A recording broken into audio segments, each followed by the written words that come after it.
¿Qué tal? Buenas noches, amigos de The Wine Club. Hoy tenemos una gran invitada que es Sarah Andrew. Ella es la presidenta o expresidenta de la Asociación de Sommeliers de Australia y nos viene a hablar sobre las tendencias del vino en Australia. Va a estar muy divertido y bueno, vamos a seguir aprendiendo sobre el maravilloso mundo del vino. So, my friend, thank you very much for being with us this evening.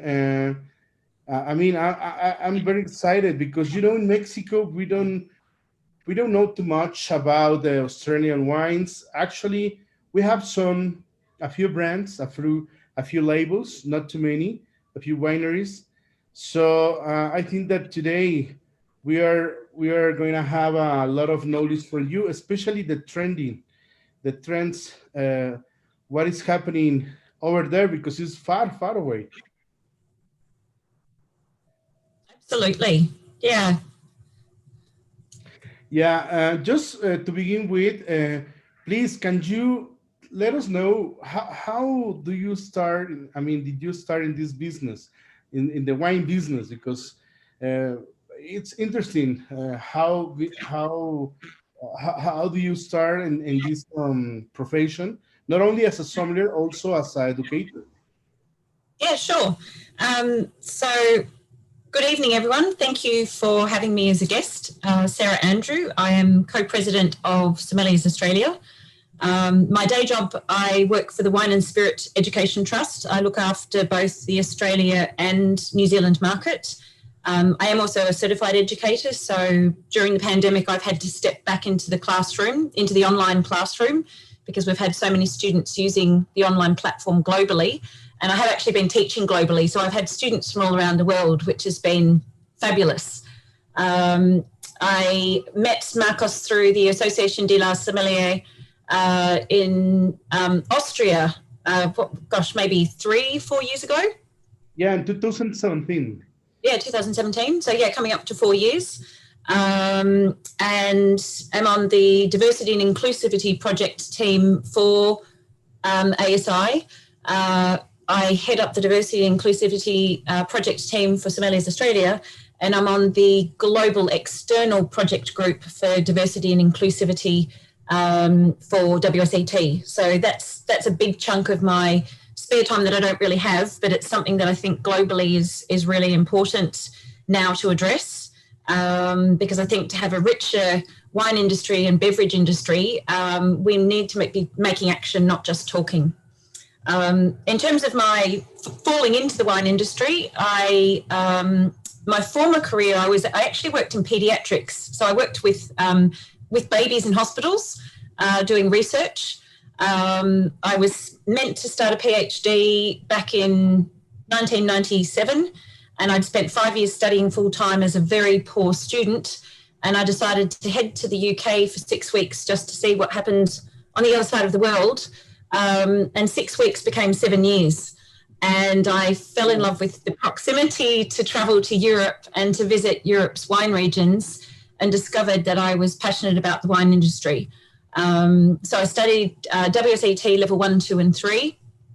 Got to the stage after 7 years that I missed my family and I missed the Australian outdoor way of life, in which I returned to Australia and studied my certified sommelier qualification. I completed the WSET diploma, the honours program after that, and now I'm a poor student again as a Master of Wine student, stage 1. Wow, I didn't know that. Yeah. I'm pretty sure that you will get it. So we'll see. For me, it's about the journey. It's not about the letters after the name. My family had a vineyard in central Victoria, so the vines were actually planted quite some time ago in the 1960s, and it was only 6 years ago that we sold that property because my parents were too old to look after it themselves, and I just didn't have enough time to take that on. So I've grown up with a viticultural understanding, but it was certainly my experience in the UK and Europe that is where my passion began. Wow, it's a huge. I mean, it's a long story, but I'm pretty sure that it was very fast. And I mean, since I met you, 2017, happened a lot of things in my life, especially nowadays. So, talking about the Australian wines, because we know some different things, not too much, but what is the trendy topic in Australia nowadays? Yeah, sure. So I decided for the theme today, I wanted to explore old vines because I'm sure a lot of people around the world aren't aware of the rich history that we have and the fact that we do have some of the oldest vines in the world, and we have the biggest collection of oldest vines in the world because the cuttings came out pre-phylloxera. So that's the reason why. But to give you a little snapshot of the Australian wine industry, in terms of production, we're the fifth biggest exporter in the world. 60% of what we produce, we export, which is about 1.2 billion litres to the value of about $3.1 billion. So it is a big industry for Australia. But we only make 4% of production globally. So in the scheme of things, we are still quite small in terms of global production. We have over 100 mainstream varieties, and in order of importance or production, Shiraz is number one, Chardonnay, Cabernet Sauvignon, Merlot, and Sauvignon Blanc. But in answer to your question, Marcos, in terms of trend and where things are heading, we actually have over 200 varieties, and we have a growing interest in alternate varieties and obscure varieties. And that's a really exciting space that a lot of people are playing in today. With global warming, we're realising that where vines are currently planted will not necessarily survive in the future. And so we're having to look at certainly Spanish varietals and Italian varietals, southern Italian varietals, just so they can contend with drought, with heat, and with stress of vines. So in terms of trends, I think that's sort of coming along on the side.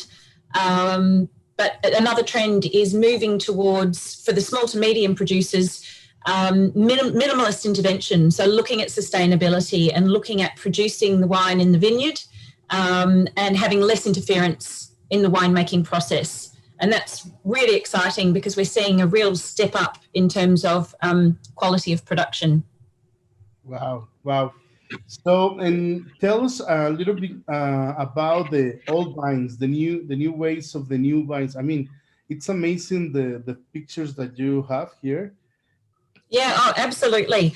So again, to set the scene, we have approximately 2,500 wineries throughout Australia, 6,000 grape growers, and that's over 65 wine regions. And that covers about 146,000 hectares worth of vines. In terms of the old vines, early 19th century pretty much is where the oldest, puts us as the oldest grapevines in the world. Really old geology, so quite a few parts of the wine regions that we make reference to have 500 million year old Cambrian soils. So really date back to very, very, very old soils. It's a testament to the vines and to the location in terms of the survival and the stamina of these vines, of which the example is a really gnarly trunk there on the screen. But it's really helped shape the classic wines that are produced in Australia. So the take-home messages are pioneer grape growing and winemaking back in the 1830s, 1840s, pre-phylloxera vine stock throughout most of Australia, but not all of Australia, and the fact that we've got multi-generational winemaking families. So in lots of regions like Barossa, like Hunter Valley, we're up to the 6th generation winemaking family. So you're looking at over 150 years of family-owned and operated vineyards, which is really exciting. Yeah. Wow. So let me see. Oh, hang on. Let me just. We finished. That's it. Thanks very much. That's all for today. Yeah, exactly. Until next chapter. So what I want to cover today is the history, the definition of what old vine actually means, a little bit of a discussion about do old vines actually mean better wines, and then look at old vine regions and materials. So we'll literally go around Australia and look at some classic regions. Okay. Okay.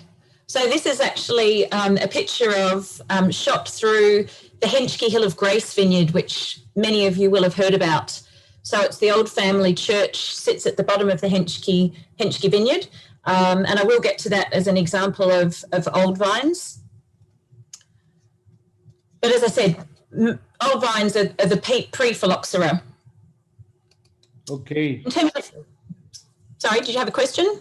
Yeah, it means that you don't use the clones. I mean, for phylloxera. No, so it's all the old vines in general are Vitis vinifera, so they're on their own rootstocks, and a lot of them are really, really old rootstocks. So in terms of a timeline, 1788 was when the first wine collection arrived in Sydney at the Botanic Gardens. It was a gentleman by the name of James Busby. He was a Scotsman. He came out, he emigrated to Australia in his early 20s.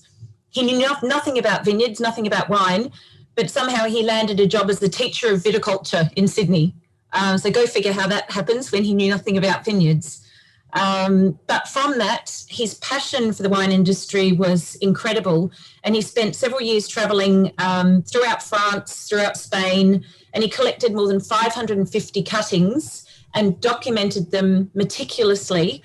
And 363 of those survived when he arrived back in Australia in the 1800s. He planted one set of vineyards in the Sydney Botanic Gardens, and as a measure of safety, he then replicated that planting and did another planting in the Hunter Valley as a safety net in case something went wrong. And pretty much all of the old vines in Australia, most of them can be traced back to this 1832 collection. Then if you move forward to 1840s and 1870s, you'll see that that's when the industry really started to take off. And that actually replicated or was coincided with the gold rush in Australia. So there were certain areas in Australia that we had this incredible gold rush. And it wasn't just settlement in Australia, but we had communities and people that travelled from all over the world to come and try and make their money in Australia. Okay. Oh, look at this. Fine. Say that again. Yeah. They look at the pictures. Yeah.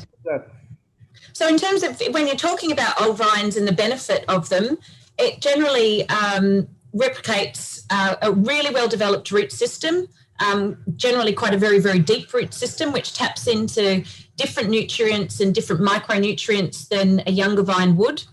Lower yielding, fewer foliages and shoots, so the ratio between foliage and fruit is really well balanced. And as I mentioned, with those really deep root systems, you've got really complex soils much further below the surface and a different profile of micronutrients, which all adds to the complexity and the concentration of fruit. Okay. Nowadays, what is the oldest vineyard that we can find in South Australia? I think it's over 140 years of age, almost 150 years of age.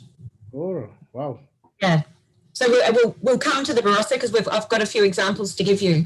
So when we talk about old vines, there's actually no global definition on what old vines is. So there's no consensus on what old vines is. But it's usually accepted that it's vines that can live beyond 125 years. Okay. So in terms of how Australia has defined it, the Barossa in 2009 came up with an old vine charter to have some sort of understanding of what old vines were. And so for 35 plus year old vines, they're called old vines. If they reach 70 years and beyond, they're survivor vines. Above 100 years, they're centenarian vines. And then if they're above 125 years of age, they're called ancestor vines. And essentially, we're stepping up in terms of yield becomes smaller, concentration becomes much greater. You've got texture and you've got flavour that adds to the complexity of the overall wine. Not to be seen in isolation, because obviously once you get to the centenarian and the ancestor vines, these are in very, very special sites. Quite often they're historic sites. And it was just the the intelligence way back then, 125, 150 years ago, without knowing a lot about grape growing, that the farmers at the time just were very astute and chose very special sites with special aspect profile and soil composition. Okay. When you're talking about the oldest soils, how many years are you talking about? So, for example, Heathcote wine region in Victoria, which is famous for producing Shiraz, it has Cambrian soils that are over 500 million years old. Okay, wow. A little bit older than me. Yeah. My ancestors. Yeah, so you are talking like really, really old geology, which can't be replicated anywhere else in the world. Yeah, right.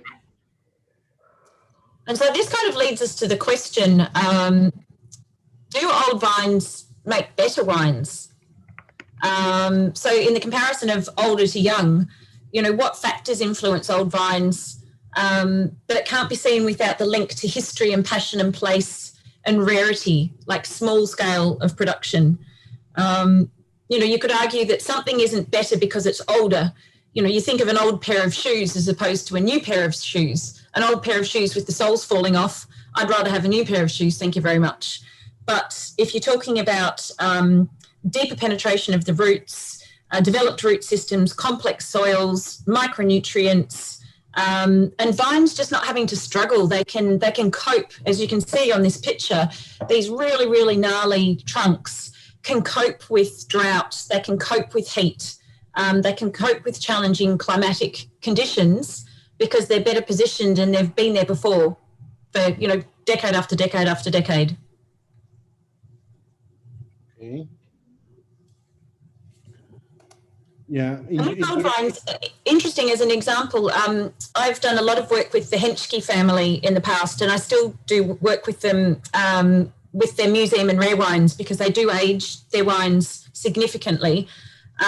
In talking to Stephen and asking him the question about what is it about old vines in the terms of the quality or the taste or the flavour, and he thought about it for quite some time, and then he said, this is not going to be a satisfactory answer, but he said it's the intangible, it's the what you can't touch or taste that makes old wines and old vines produce such incredible wine. And by that he meant it's the mouthfeel. You can't really talk about a flavour of old wine, but it's just how it feels on the mouth, how complete it is, how perfect it is, how harmonious it is. And it's almost you can't describe it, but it just is on mouthfeel.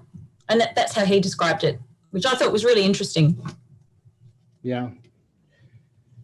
A lot of things I hear about the Shiraz, as you call it, but yes. Nowadays, in your opinion, the old vineyards of Shiraz gives a differentiation with the young ones?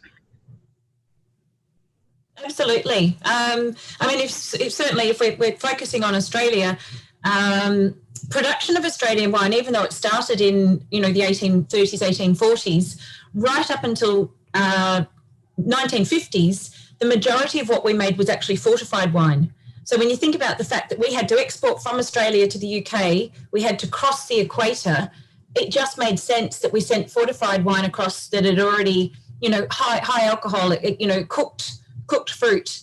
It wasn't going to arrive out of condition. So in the early 1950s, 95% of what we made was fortified wine. But 2021, less than 1% of what we make is fortified wine. So our industry has changed incredibly in literally just 70 years in terms of style of wine. Yeah.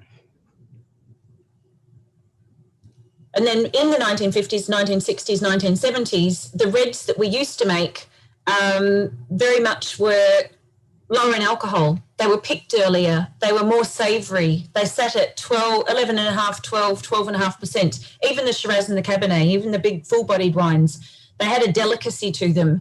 And then came the 80s and the 90s. We had technology, we had temperature control, we had access to lots of new oak. And then we went for a bigger style, and it went from 11.5 to 12.5% alcohol to 14.5 to 16% alcohol. And we're now at the stage in 2018, 19, 20, 21 that we're reassessing that. And we're reassessing that the wine that we used to make was probably a better quality and more in balance than the trendy wines of the 70s, 80s and 90s. So we're pegging back, we're picking earlier for retention of acidity, for lower sugar levels, still getting that phenolic ripeness, but we're trying to get back to your 13.5, 14, 14.5% alcohol. Yeah, more balance. Absolutely. But what is going to happen? Because, I mean, talking about the warming climate that we are suffering in some parts of the world, I don't remember if it was last year or 2 years ago when Adelaide has fires everywhere. And yeah, so that was actually last vintage. It started in November 2019. In the Hunter Valley, the fires started, and the fires burnt for nearly 6 months and destroyed millions of animals and thousands of hectares. Henschke Vineyard, they had a beautiful Adelaide Hills vineyard that had the oldest Pinot in Adelaide Hills. They lost that whole vineyard. It burnt to the ground, which was a tragedy because we lost some really old vines, but the rootstock survived.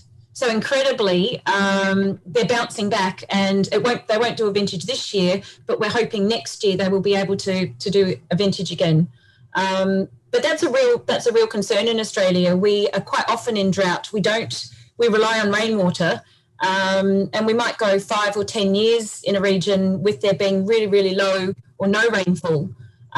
So it's down to the producers, it's down to the viticulturalists to assess what they've planted, whether it's viable, and in many cases, grafting over to more hardy clones, but also to different varieties to be able to cope with climate change. Yeah. So nowadays, I mean, the red wines, the alcohol level, it's around probably more than 15, can we say? Yeah, probably 14.5 to 15.5% would be average for your Shiraz and your Cabernet. But certainly producers in cooler regions for Shiraz, like the Yarra Valley, Mornington Peninsula, Adelaide Hills, are really starting to peg that back, and they're wanting it to sit more at your 13.5 to 14%. So very much savoury wines with lovely natural acidity in which alcohol and sweetness is not the feature. Okay, so now maybe you can give us a round trip about the Australia. Absolutely, yeah. So this is what we'll cover around Australia in 30 minutes. So starting in the west, you've got, and this is focusing on old vine regions. You've got Swan Valley in Western Australia. South Australia has a lot of old vines: Clare Valley, Barossa, McLaren Vale, Langhorne Creek. Then in Victoria, you've got Great Western, Nagambie Lakes and Rutherglen. And Rutherglen is very much a fortified producing region. Yeah. And last but not least, Hunter Valley, which was the very first wine region to produce wine in the 1800s. Okay. So if we delve in, if we start with South Australia, so you can see it is inland. So moderating influences, there's not a lot of moderating influence from the ocean, but Barossa Valley very much has the valley floor and then altitude up to about 400 metres. Mm-hmm. So dating back to 1842, some of the oldest world's vines for Shiraz, Mourvedre and Grenache. The oldest Cabernet Sauvignon is still produced in the Barossa Valley, which we'll come to. And very much 5th or 6th generation families, dry grown, low yielding, concentrated and long living wines. And in terms of like the aging, if you think of that ancestor vines of 125 years plus, you've only got a tiny bit of the area that is that. I think it's about 0.116% of the Barossa area has got the oldest vines, and then centenarian 100 years plus is about 1.29%. So it's only a very, very tiny area, so very, very tiny yields. I'm very surprised about the white grapes, especially yeah. the. Yeah, no, it is quite surprising. Small, and Chardonnay really has only been sort of since the 70s, even though it was planted a lot longer. It was planted in the early 1900s. It was really only in the 70s that started to come online. But as an example of Shiraz, both ancestor vines and centenarian vines are still on their own rootstocks, 100% their own rootstocks. Oh, sorry, it was me? That's okay. It was you or was me? No, I didn't touch anything. Then it was me, sorry. Okay. Let me see if I can get it back up again. Oh, sorry. There we go. All good. Yeah. I am not a millennial, sorry. No, okay. Example of Shiraz, so you've got brands such as Henschke, the Hill of Grace. So that's an ancestor vine. Their vines are over 125 years of age. Poonawatta Estate. From a centenarian perspective, you've got Henschke, the Mount Edelstone that you might have heard of. And Bethany, Barossa Valley Shiraz is considered to be an old vine, so over 35 years of age. Mourvedre, planted in 1853. So Hewitson is a famous brand going into the old garden Mourvedre. Grenache, that was planted in 1848 by the Greats family, and producers such as Rochford, Peter Lehman, St Hallett and Torbrick that you mentioned, they've got access to those really old vine Grenache, and both ancestor vines and centenarian are 100% own rootstock. So there's a lot of history and a lot of maturation for there. Talking about soils in Barossa Valley, can we find also the Terra Rosa, the same than in Coonawarra? There is a little bit, yes. The biggest area is Coonawarra, but you can find Terra Rosa in other parts of Australia. And there actually is from a geology perspective, it's like almost the same as Terra Rosa, but it's a slightly different colour in Geelong, so in Victoria. So there certainly are several areas, but most famously it's Coonawarra, and very well suited, obviously, to Cabernet Sauvignon. Cabernet Sauvignon vines in the Barossa planted back in 1888, and again, all on their own rootstock. And then, Marcos, as you mentioned, unusually, Riesling, Chardonnay and Semillon. Riesling, it is a lot younger, but there certainly is some old vine Riesling going back to centenarian, so over 100 years of age. But most of the Riesling was planted sort of back in the 1960s. And again, in the 1960s, when we transitioned from fortified production to table wine production, it was actually Cyril Henschke, Stephen's father, that made a really risky move, and he made first single varietal bottlings of wine. So he did one of the first single varietal Shiraz. He did the first single varietal Riesling. And on that vintage, people were like, "You're crazy! You know, we blend our wines. What are you doing?" And it was only in the 1960s that we started to do single varieties. Yeah. So the wine that I'm gonna have, it's a Semillon. It's an old vine as well. It's the Woodcutters Semillon from yes. Barossa. Yep. Yeah. But it's amazing. It's 14% of alcohol. 14%. Yeah. It's oh wow. Okay. I will let you know. How was it? Yeah. Do let me know, please. Yeah, it's amazing to have this kind of alcohol in a white wine, especially, no? Well, it is. And obviously, from a viticultural perspective, it's been handled very different to Hunter Valley. Classic Hunter Valley Semillon is picked really early. It sits at 10.5%, 11% alcohol. It's got searingly high acidity, stainless steel inert fermentation, and can be made quite different to Barossa Valley. Barossa Valley is warmer. You've got a different diurnal profile. It gets picked a little bit riper, so you can pick up those tropical fruit characteristics. And as you mentioned, 14% is a very different style of wine to Hunter Valley Semillon. Okay. So what about Hunter Valley? Tell us about it. Yeah, Hunter Valley. Let's move on to Hunter Valley. Let me just... It's a huge country. It is a huge country. Yeah, so when you come, you need to come for a couple of weeks. So you can see Hunter Valley is a big region. And as I said, the first production of wine in Australia was Hunter Valley, 3 hours north of Sydney. It is quite close to the coast, and it does have a big river system. And it is very humid. So disease can be a big issue. Dating back to the 1860s, Tyrrell's is now 6th generation and has been producing since the 1860s. And it's famous for its racy, tightly wound, inert Semillon. Starts out really young, aromatic, drops into a little bit of a dumb phase about sort of the 3-year mark. It goes from being this tightly coiled, really racy, fresh, vibrant wine. It kind of plateaus and looks a bit neutral for a while. And then at about the 5 to 6 year mark, it pops up almost looking like a Chardonnay. It's got this honey and toast and this richness, and it starts to change colour.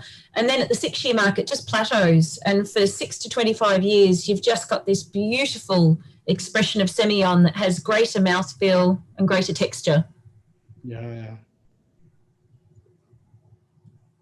Wow. Okay. So then let's pop back to South Australia. So we're Barossa, we were north of Adelaide. We're now south. We do have strong moderating influences from water, and there's a big lake near Langhorne Creek.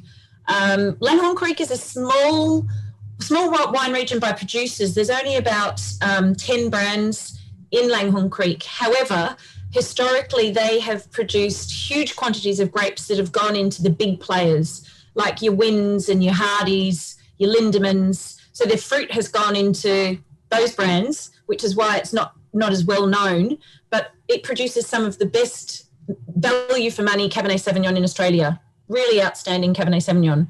And it has got the oldest vines that were planted in 1891 from Cabernet.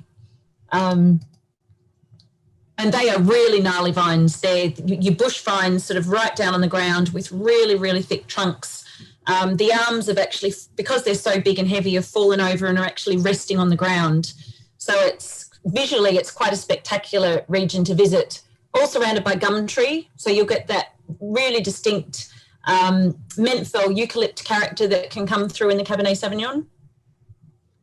Well, I never try wines from there. Oh, well, when you come, you'll have to. I'll make sure it happens. Yes, let's make the things happen. So Yes. probably next year. Yes, hopefully best sommelier of Asia Oceania. We hope. So do you know the dates already? No. We're looking at May 2021, but the dates haven't been set yet. In 21? No, 22, no? No, 22. All right. Yep. Perfect. Yeah. So then if we go... What about Sorry. Clare Valley and its famous Riesling? Yeah, absolutely. So Clare Valley, known for its Riesling, that's its #1 variety. You have altitude up to about 500 metres. So depending on aspect, you've got a diurnal spread, which helps retain that acidity for the Riesling grape variety. Plantings went right back to 1852, and it was by the Australian Jesuits. So it was a religious group that planted Seven Hill Winery, which is still in existence now. Other varieties grow really well. So you've got cooler climate Shiraz. A lot of people don't realise that Cabernet Sauvignon does, in strong vintages, does really well in Clare Valley and has a beautiful tannin profile, quite different from Coonawarra. It's a finer tannin profile. Yeah. And then, keeping an eye on time, so that's just talking about, Wendouree Cellars, Old Vine Shiraz from 1893.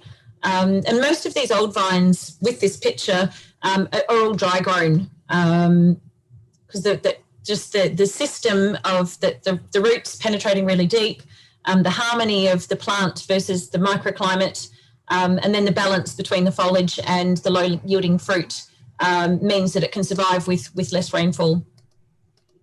Then if we look at other regions, so you've got Tabilk in the Gambie Lakes. That's got some of the oldest marsan vines planted in 1927. And interestingly, the largest single acreage of marsan in the world is in central Victoria in the Gambie Lakes. And again, another fun fact, outside of Germany, the biggest acreage of plantings of Riesling actually happens to be in Australia, outside of Germany. Very different style though. Yeah. Marsan, I really love Marsan. I never tried something from Australia. I think that I tried the Osan, but never Marsan. Okay. Yeah, so again, Tabilk, Marsan, Roussan, they do a blend, really old vines and lovely textural wines. They can take on the palate weight of a Chardonnay, but just without the oak. So the texture and the mouthfeel can be absolutely beautiful. Okay. Best's is a really good winery to know about, which is in Great Western. So that's southwest of Melbourne in Victoria. 1866 was when it originated, and now they have 32 different grape varieties, and they actually have really old vine Pinot Meunier that was planted in 1868, which just is the oldest Pinot Meunier in Australia. You know that in Champagne it's not allowed to say Pinot Meunier anymore, just Meunier. Yes, but we can in Australia.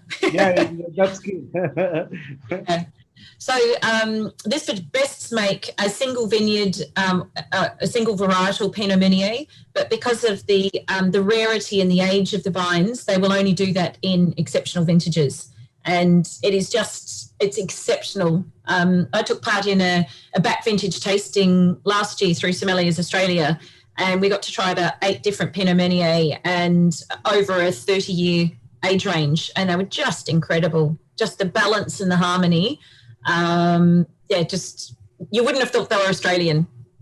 And then another good region to know about certainly is that's on the slide is Rutherglen. And again, its claim to fame during the gold rush era, a lot of people settled in that area. There was a lot of money. There was interest in horticulture and viticulture. There was money to set up in terms of viticulture. And you've got long-time families such as Morris, Chalmers, you've got All Saints, and they literally go back to the 1800s and have really old vines planted just after World War I, so planted in the early 1900s. And that's where your Topache and your Muscat come from, but table wines such as alternate varieties, Shiraz, Cabernet, and some Chardonnay. Yeah, it's a lot of old vines everywhere. Absolutely. I just love the pictures. Like, they are just really, really gnarly, and the trunks just tell a story. They tell a story of time and place and history, and with the low yielding, the rarity of production. Yeah. So we have some questions from the audience here. I would like to ask you, and what's, in your opinion, what's the profile of the Riesling in Clara Valley in comparison with the European styles? Okay, so Clare Valley historically has been dry, so picked early for naturally high acidity, lower alcohol, and very much a savoury style. Again, in the 1970s, Clare Valley producers back then were using cork. Australia was at the bottom end of the shopping list in terms of buying cork. We basically got rubbish from Portugal because we weren't considered to be a serious wine country. And it absolutely destroyed the Clare Valley Rieslings. So in one vintage, the whole region banded together and said, we're going to go to market next vintage and we're going to put everything under stainless, under screw cap. And since then, I think it was 1971, and since that vintage, that's always been the norm. Clare Valley Riesling starts really young and racy. It can have searing acidity, almost on the edge of too much acidity. But again, the wines can age beautifully. I think at the moment I'm drinking 2003 and 2004 Clare Valley Rieslings from my cellar, and they're just sensational. That lovely honey and toast and that nutty characteristic, absolutely delicious. Oh, please make sure that keep some for me for my next drink. I'll keep, you keep that bottle of Grange for me, and I'll keep you an aged Riesling. Okay, deal. Okay. Again, and you asked right at the beginning about sort of trends and changes. Some Clare Valley producers now are starting to make more textural Rieslings. So there's a little bit of lees work to get some extra phenolics and some extra mouthfeel. And a few producers are starting to have just that little bit of residual sugar to counter that high acidity. And again, for different texture and a different mouthfeel. But in general, bone dry, high acidic. Okay. And Jesus is asking, what is the most recommended pruning method by considering the good balance between protecting vines from the climate? In terms of method? Yeah.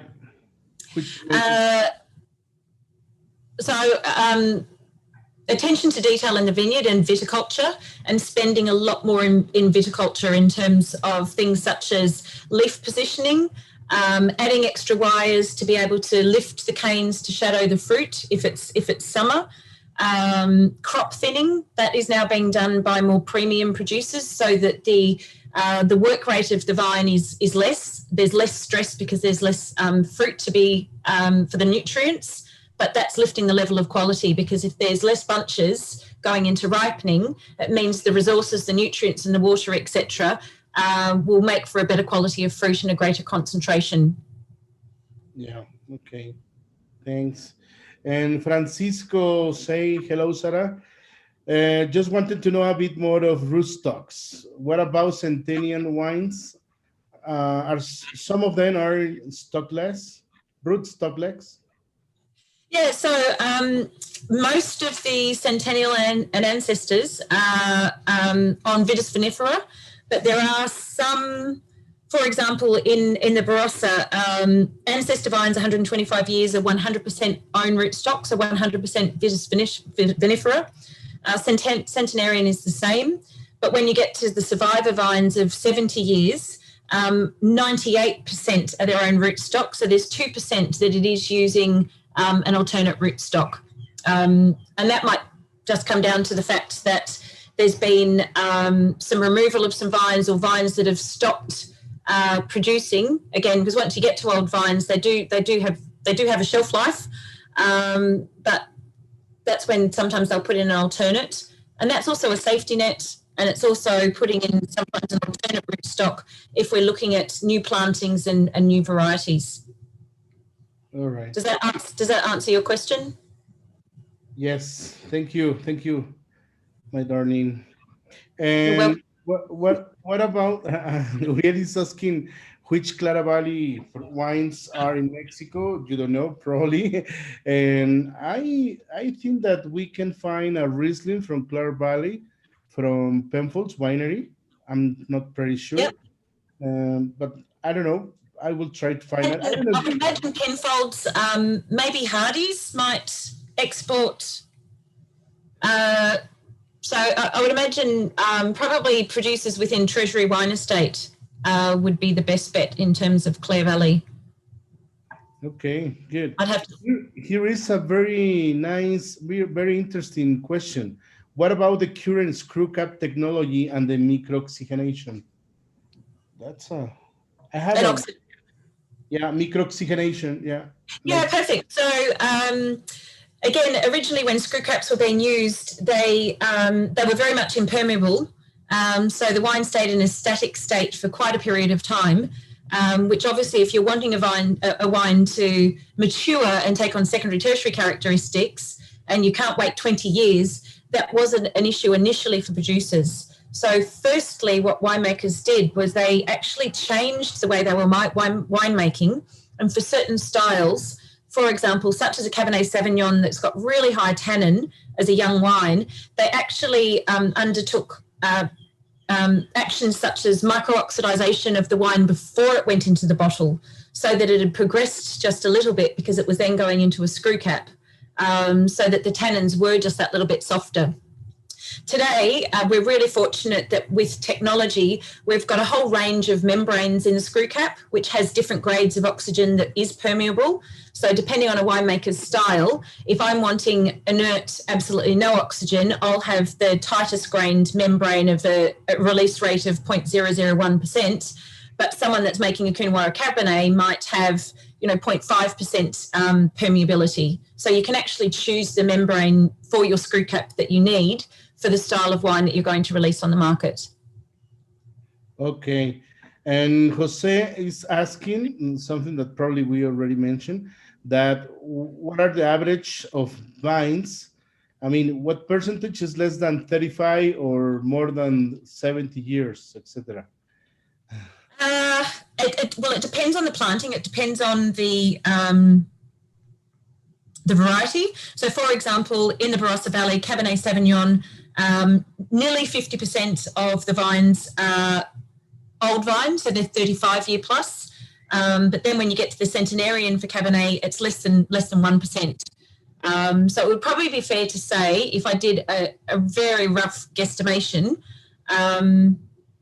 75% of vines would be under 80% of vines would be under 35 years, so they wouldn't meet this old vine category, because when you look at the timelines and the changes in styles and varieties, a lot of the plantings are new. A lot of them are under 35 years of age.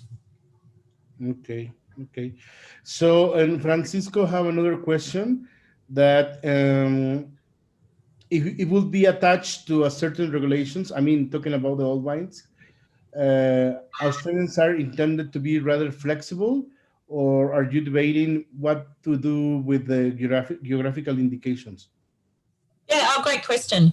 So we are very fortunate. We're fortunate and we're not. We're fortunate in that we, in terms of geographical indications, the only requirements are that the wine that is being made from that area is reflective of the general styles coming from that region. That's and within a certain geographical area in which the soil profile is similar and the climate is similar. We don't have rules and regulations in terms of viticulture and vinification like you do with appellation systems in France and Spain and Italy, for example. That's a positive if you're just wanting to make whatever you would like to make. However, it has actually been it has now become a problem, because we have had producers that have, for example, planted Pinot Noir in regions that Pinot Noir, it's too hot. And so that wine has been made and it is on the market, but it's on the market at a lower quality level. And it's not the best representation for Australia, and it's not putting our best foot forward. So slowly we're trying to readdress that balance, and I'm hoping that climate change will help with that. So you can argue both ways, that appellation laws help preserve quality, but at the same time they can be restrictive in addition. And a good example of that is, regions in Europe that irrigation wasn't allowed, like Portugal. It did get to the stage with drought that producers were absolutely forced to break appellation laws and irrigate. And it's been a big battle for producers to then be allowed to do that by appellation law. Does that answer the question? Yes, thank you. Thank you, Francisco, for asking. Jesus Ixta is asking, had problems with the effect of smoke on the vineyards and vine during the fire season? Absolutely. And it comes down to the stage the vine is at in terms of production. If it's when the grapes are going through veraison, so they start to change their color and develop their maturity, the sugar levels are going up, the acid's going down. At that stage onwards, it is a huge problem, because smoke taint will get on mog material other than grapes that gets in contact with the grapes. It will get on the grape skin, and then when you're crushing, it is very difficult to remove it depending on the grading.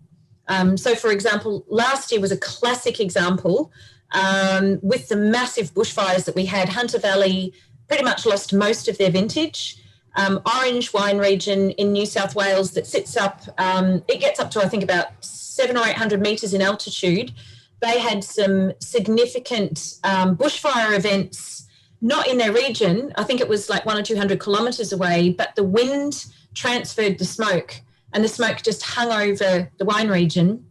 When it got to time for picking, the region came together and they made a decision that they would do some trial winemaking. So collectively, they picked grapes, they crushed, and they started the process. Then they came together as a community and they did blind tastings of the samples, and they made a decision that they wouldn't produce wine because it would damage the region. And that comes at a huge economic cost. The Australian Wine Research Institute has done a lot of research on smoke taint, and smoke taint. 2009 was another big smoke year in various parts of Victoria and New South Wales. And I recently tried a 2009 wine that was under the influence of smoke taint. As a young wine, you might miss it, but it just gets worse and worse and worse. A little bit like Brettanomyces. Brettanomyces in a wine, as a wine gets older and the fruit drops away, the Brettanomyces just becomes more and more obvious. It's the same thing with smoke taint. Wow, that's a very sad. I mean, that's a shame, no?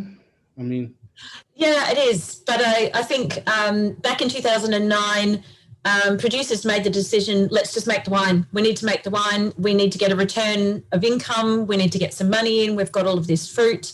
That wasn't the smartest decision to make. Whereas 2019 going into 2020, regions and whole wineries like Tyrrell's that I spoke about from Hunter Valley, they didn't release a single wine from the 2020 vintage. And that's a huge economic loss. It's also a market loss because it means that there will come a time releasing their young Hunter Valley Semillon, they won't be on the market anywhere globally. So they will be out of sight from consumers, which again can be quite horrific. But you have to put quality before the bottom line, if at all possible. got it. So tell me something, talking about another topic as a sommelier. Usually the sommeliers, when we speak about wines, we speak about pairing, especially when we are working at restaurants. So what about the Australian cuisine? Can you give me one sample of each variety and one traditional plate from your country? Okay, wow, gosh. You know, I'm a big guy. I really like to. Okay, let me take you on a bit of a journey because I know we've only got 7 minutes. So we might have to restrict it to a couple of varieties. Let's start with Pinot Noir. Okay. So Pinot Noir, obviously you've got your tertiary characteristics and with a bit of bottle maturation. If I was showing you, Marcos, something that's got maybe 5 to 7 years maturation, I'll have those lovely secondary characteristics, that earthiness, that forest floor, that truffle-esque character. I would be choosing a cuisine. Obviously, your safe one is to say duck, of course it is, but I'd be wanting to do something with mushroom, with fungi. So maybe a beautiful mushroom risotto with a 5 to 7 year old Pinot Noir. Okay. Riesling, I would love to put Riesling with seafood. So whether it's, your Tassie oysters or fresh barramundi, pan-fried, just with a little bit of lemon, because lemon work beautifully with your Riesling. Nice little garden salad on the side because it's summer and it's hot. I'd do that with a 1 to 3 year old Clare Valley Riesling. Wow. I want to do that with the traditional oysters from your region. Yeah, absolutely. Absolutely. Scallops. I love scallops and Chardonnay, but I would choose a Chardonnay that was more Chablis-esque. So not with the influence of oak, because that's too heavy for scallops, but scallops have that beautiful creaminess about them. I'd do a nice racy Oak Ridge 864 2016 from Yarra Valley. There we go. Wow. I'm hungry Let's do now. it. Let's do one really, really classic Australian dish. Let's do kangaroo. So Yeah. kangaroo is really rich in iron. It's Fernando, I've got your attention. Yeah. Kangaroo is really rich in iron. It's a beautiful dark meat and it's really low in fat. I would put that, and I have put that before with Coonawarra Cabernet. And again, I would choose something that's probably got about 3 to 5 years maturation. So the tannins are just that little bit softer, but that would work really well. As would an Eden Valley Shiraz from Barossa, but a savoury one, something that the alcohol's sort of sitting at around about 14%, 14.5%. Very good. But what about music? What's your favorite music? Music? Yes. Wow. So I have been listening to, and this is really, really bizarre. I've got a house guest staying at the moment who is, he's Kurdish. And so I've been listening to Kurdish music and learning how to dance to Kurdish music. But at the same time, he loves Ray Charles. So I've been listening to jazz and Kurdish music in the last week. There you go. You didn't expect that as an answer, did you? Okay. So you know why? Because I am asking you because I usually do this with my friends, and I'm gonna play something, and you tell me which wine do you pair with and why. Okay. Okay. Let me. Oh, this is a pretty nice song. A hundred shades of pale. You listen? Yep. I really like this for Thursday. I'm drinking Shiraz from Barossa. So, what's your opinion? Oh, my opinion. Okay, so with that one, I'm wanting something quite mellow. So if it was a white, I would be going for a Marsanne with about 6 years bottle age. But if it was a red, I would be going for a classic Australian blend of a Shiraz Cabernet, and I want something about 8 to 10 years of age, just nice and smooth and mellow. Wow, I like that. I like that. So, what about this one? This is more trendy. You like Coldplay? Yes. Okay.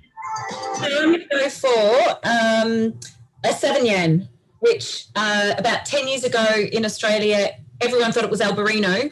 And someone from France came out and walked in the vines and saw the leaves and basically said, this is not Albarino, this looks like Sauvignon. And there'd been a mistake in the laboratory. So that music's got a bit of energy to it. Sauvignon, with its acidity related to Tramina's, got a little bit of a lift and energy to it. So there we go. Somar Sauvignon from the Yarra Valley, 2019. Thank you. Oh, that's pretty nice. Okay, so last one. Okay. And here we go. This is more heavy and classic.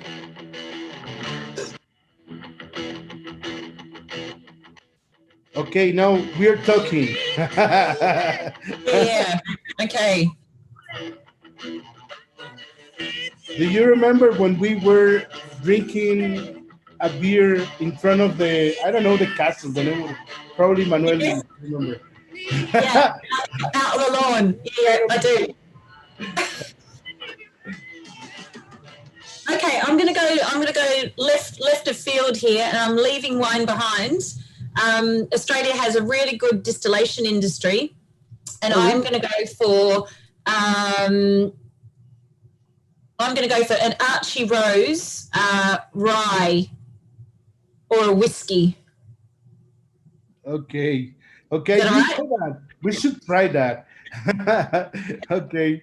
When you come to Australia, I'll add that to the shopping list. Yeah. So we have some other questions, but I don't want to uh, take your time for a long time. So, last one, Sarah, have you ever tried juguete wines made by Mexicans? You know juguete? Probably you don't know that. No, I have never. No, I've never tried a Mexican wine. No, but this one is a Australian wine made by Mexican winemaker in Australia. Ah, what brand is it? Juguete. No, I Juguete. haven't. Oh, I need to. Yeah. Try it. I'm gonna put you in contact with the winemaker just to Yeah, send some samples. that would be great. Yeah. So, and last one, how do you recommend to start with the culture with the Rudder Glen 44 wines? I mean, Say that again. and I want to know about how it start the culture with the Rudder Glen 45 wines. If you can. Okay. Yeah, so Rutherglen Fortifieds, it was Langhorne Creek, Barossa, and Rutherglen were the leading producers of fortified wines. And if you remember me saying it was the 1950s, everything started to flip over to table wine. But Rutherglen are known for their topaques or their tockeyes and their muskets, and they sell for decades and decades and decades.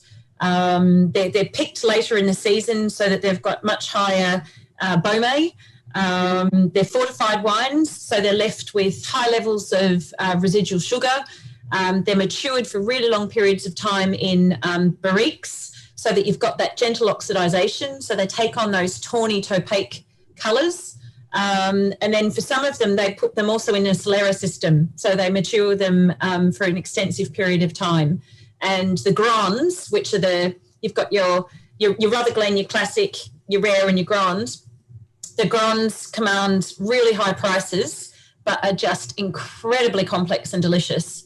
And it's something that if you can ever get your hands on to try once in your lifetime, it'd be up there with like the best fortifieds, best dessert wines in the world. Wow. So I hope to see you very soon in Australia or Mexico. Why not? The trip is very, very long. It's far, far away. I don't know actually how many hours it takes to go there, but I will find out. And A couple of days. couple of days. Maybe I should do like a stay over somewhere. Yeah, I think so. Yeah. I first go to somewhere else and then I visit you. So, my dear friend, thank you very much for accepting this class with us.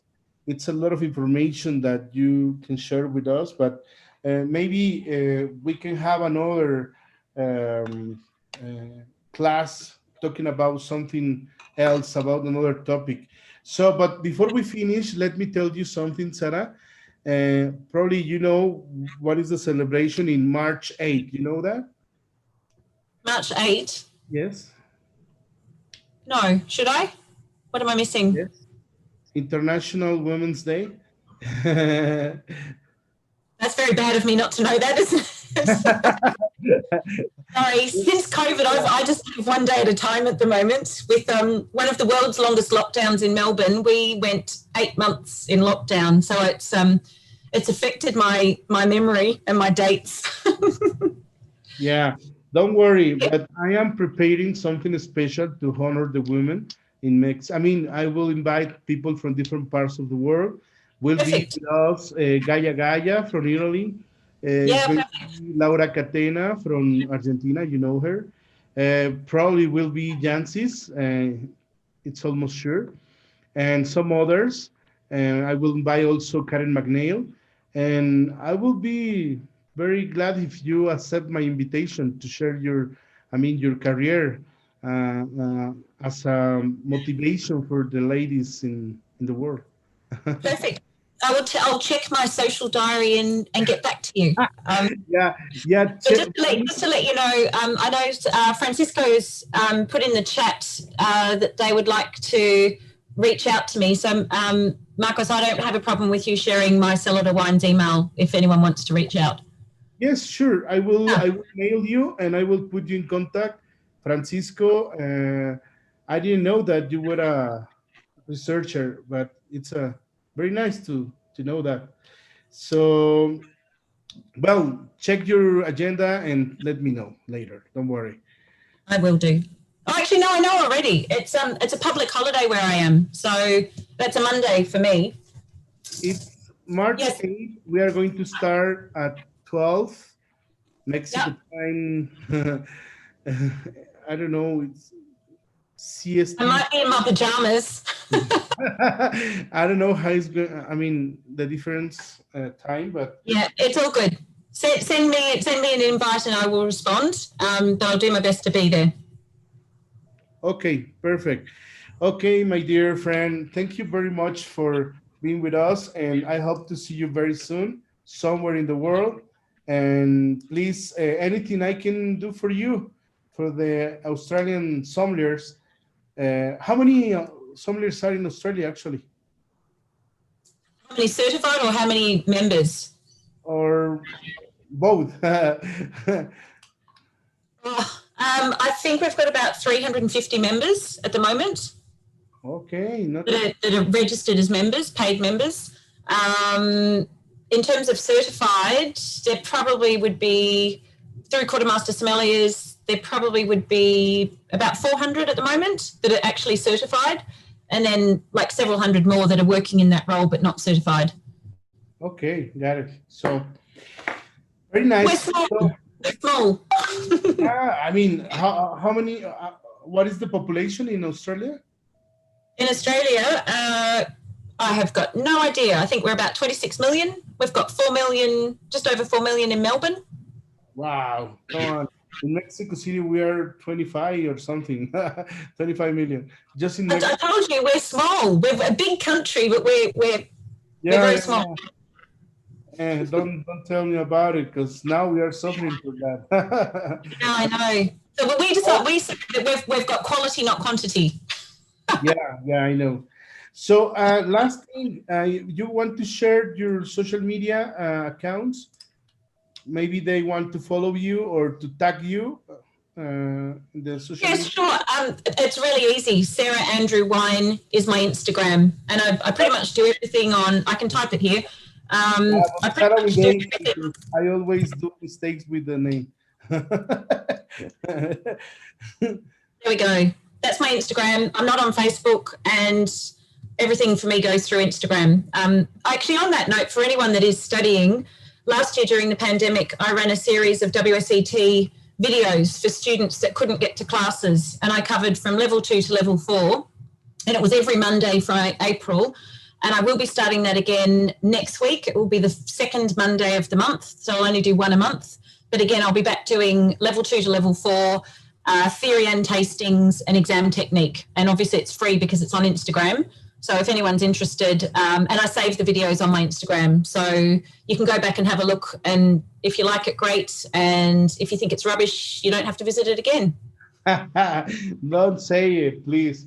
Can I give you a hand doing the blind tasting, please? Tasting? Yes. Yeah, it will. We'll do it. Yeah. Okay. So, my friend, I send you a very big hook. So I hope to see you very soon somewhere in the world. Please keep safe and God bless you, my friend. Yeah, you too. Penfolds, nice. Thank you everyone for joining. Nice to